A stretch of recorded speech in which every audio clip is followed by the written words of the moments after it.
Alright, our last two cars in this Highwood barn. Both come from Chicago.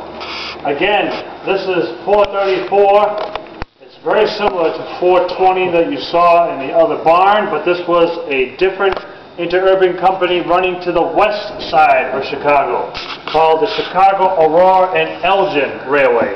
And they did the same thing. They could come onto the elevated, and they had the third rail shoe, the high-level platform, so pretty much the same thing as the North Shore company, except for this one went west.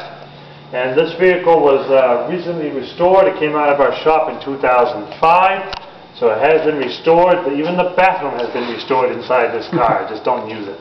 Over here we have 225 from Chicago. This is a city streetcar.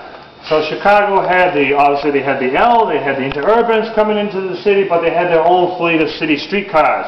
Back in the heyday of street railways in Chicago, the Chicago L was a separate company from the Chicago streetcar system.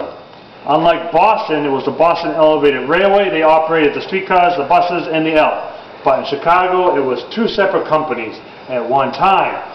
Now, in Chicago, what's unique about this car is Chicago was home to the largest street railway trackage. They had more street railway track of miles than Los Angeles or New York. And the reason why I say that, New York might have had the largest trackage, but again, they were broken up into different companies. Manhattan was Third Avenue Railway Company.